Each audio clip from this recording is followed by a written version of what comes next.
당신의 사연에 공감하고 경청할 수 있는 사람, 이런 변호사들이 함께 일하는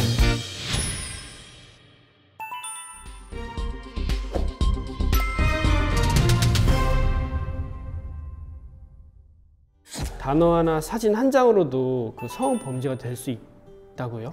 네, 안녕하세요. 네, 법무법인 고은의 형사 전문 이영렬 변호사입니다. 네, 오늘은 그 유명한 통매음죄 한번 다뤄보겠습니다. 통신 매체를 이용한 음란죄라고 하는데요. 그 통신 매체를 이용했다는 부분이 좀 특이하죠. 어떻게 보면은 모욕죄나 이런 부분들에다가 추가적으로 이런 성적 표현을 좀 더해졌다고 좀 생각을 하시는데, 그게 통신 매체를 이용해야 된다라고 쉽게 이해하시면 될 것 같습니다. 통매음죄가 성립하는 대표적인 사례들 한번 생각을 해볼 수가 있는데요.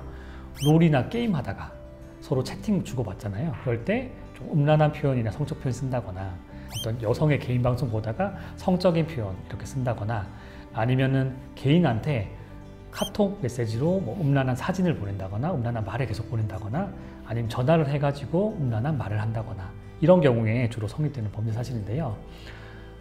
통매음죄가 생각보다 좀 쉽게 성립하는 이유가 공연성, 그러니까 즉 여러 사람이 있는 상황에서 할 필요가 없다는 거죠. 그래서 통매음죄가 어떻게 보면은 표현 자체만 있으면 좀 쉽게 성립할 수 있기 때문에 좀 상당히 좀 주의를 하셔야 됩니다. 네, 통매음의 성립 요건 좀 구체적으로 궁금합니다. 네, 법조문을 한번 살펴보면서 요약을 해볼게요.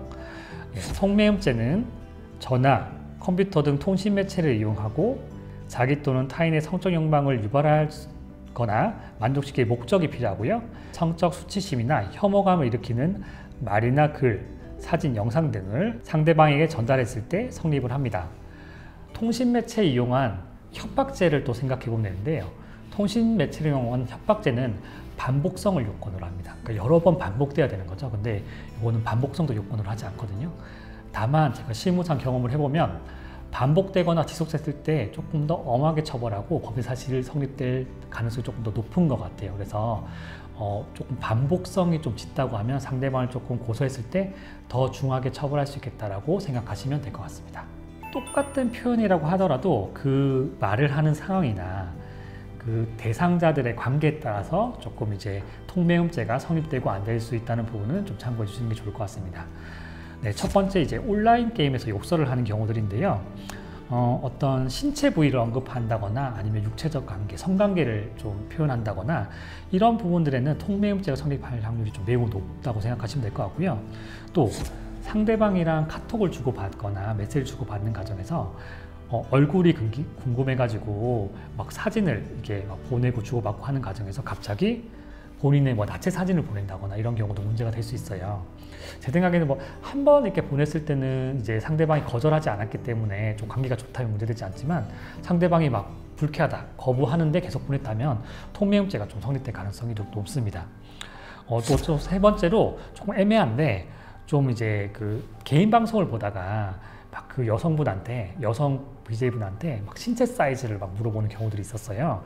요거는 조금 애매하긴 한데, 이 언행 자체가 좀 계속 반복되고 내가 불쾌하니까 하지 말라고 했는데 계속 신체 부위를 언급하면서 사이즈를 물어본다면 이 부분도 통매음죄가 성립될 수도 있습니다. 또 문제되는 게, 게임하다가 패드립이라고 하죠. 뭐 엄마에 대해서, 부모님에 대해서, 아빠에 대해서 막 이러면서 막 같은 패드립을 하게 되는데, 이런 경우도 사실 성관계를 좀 표현하는 부분들이 있다면 통매음죄가 성립될 수 있고요. 또 어떤 그 사진을 보면서 좀 성적으로 막 표현을 하는 경우들도 있어요. 남자를 여자를 뭐 밝힐 것처럼 생겼다, 아니면 성관계를 좀 드러내는 좀 표현들을 쓴다면, 이런 것들이 이제 농담으로 허용되고 서로 좀 주고받은, 좀 웃으면서 한다면 좀 문제가 안 될 수도 있지만, 상대방이 막 거절하는데도 계속적으로 한다고 하면은 이 부분도 좀 통매음죄가 성립될 수가 있습니다. 또 문제되는 게, 또 그 커뮤니티 상에 상대방이 동의하지 않았는데 이제 뭐 온라인상으로 뭐 누출 사진을 좀 이제 전파시키거나 올리는 경우들이 문제되는데요. 이런 경우는 당연히 이제 배포까지 됐기 때문에 통매음죄뿐만 아니라 유포 관련된 범죄 사실도 적용될 수가 있습니다.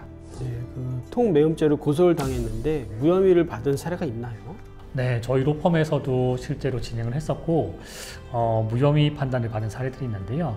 결국은 이거는 이제 그 표현 자체가 좀 어떤 표현인지 좀 드러내 봐야 되는데요.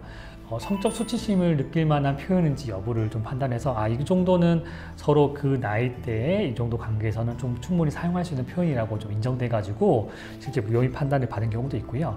또 두 번째로 오히려 좀 상대방이 좀 유도했던 케이스들이 있어요. 상대방이 오히려 조금 몸매를 많이 드러낸다거나 좀 이렇게 성적 표현을 쓰게끔 유도를 해서 좀 칭찬처럼 느껴지면서 약간 그런 거에 대해서 좀 호응하는 과정에서 좀 표현을 했다고 하면은 통매음죄가 성립되지 않는다고 본 케이스가 있습니다.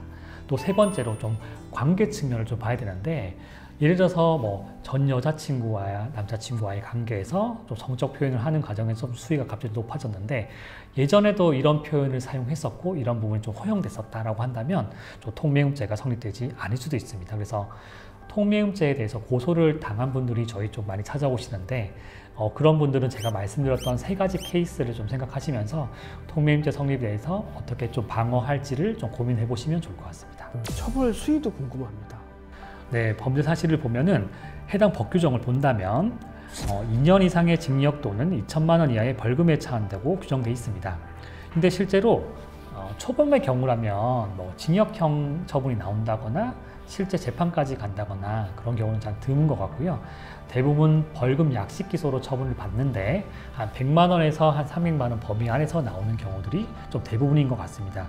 근데 다만 이게 단순히 벌금 문제는 아닌 것 같아요. 성폭력 처벌 등에 관한 법률, 성범죄로 전과가 생기는 거거든요. 그러면 본인이 어떤 취업을 할 때 성범죄 전과를 가지고 취업을 하게 되는 거예요. 그래서 벌금이 좀 적다고 하더라도 성범죄라는 그 전과 사실분에 대한 부담이 있을 수 있다는 것 하나, 그리고 성범죄이기 때문에 좀 부가적인 것들이 좀 따라 나올 수가 있습니다. 신상 정보 공개라든가 이런 건 좀 따라 나올 여지도 좀 있기 때문에 좀 이런 부분에 또 조심하셔야 되고, 또 사진 내서 유포까지 진행된다면 또 중하게 처벌받을 수 있기 때문에 이 부분을 좀 주의하셔야 될 것 같습니다.